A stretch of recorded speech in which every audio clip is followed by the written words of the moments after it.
anak saya umur 16 tahun, kalau dia tak solat, adakah ibu yang tanggung Okey. dosa dia sehingga dia berumah tangga, barulah dia solat, barulah dia tanggung sendiri dosanya. Okey, ini terima kasih banyak Ustaz Akram puan yang bertanya. Ini satu silap faham yang berlaku. Ada yang kata selagi mana anak belum baligh maka dosa ditanggung oleh ibu bapa. Ada yang kata dosa isteri ditanggung oleh suami, maka kasihanlah suami nak kena tanggung dosa isteri ni. Sebenarnya itu satu benda yang salah faham. Saya perlu jelaskan. Kalau anak yang belum baligh melakukan dosa sendiri-sendiri, maka mereka tidak dikira berdosa dan ibu bapa pun tak menanggung dosa. Dan kerana mereka melakukan amal pahala, contohnya anak kita, cucu kita umur 7 tahun dah solat, dah baca Quran, dah tolong ibu bapa kat dapur, suka tolong orang lain, suka bagi sedekah.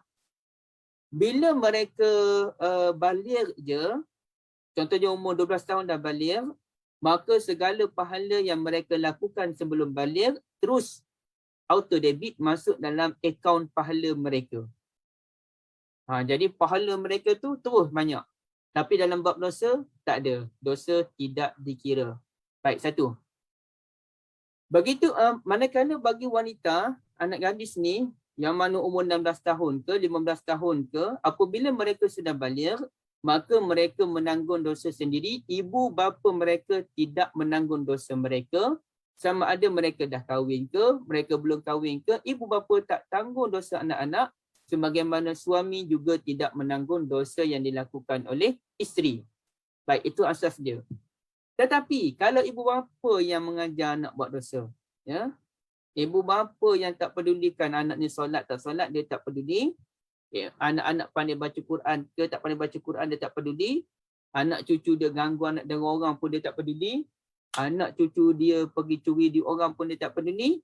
Maka barulah dia menanggung dosa yang dilakukan oleh anak-anak dia berdasarkan hadis Nabi SAW. Man sanna sunnatan sayyi'atan falahu ajru wizruha wa wizru man amila biha ila yaumil qiyamah. Sesiapa yang melakukan satu kejahatan, meneroka satu kejahatan, lalu ditiru oleh orang lain. Mak tu yang ajar anaknya melakukan dosa. Anak dia pun buat dosa tersebut. Maka si mak akan mendapat dosa si anak sampailah hari kiamat.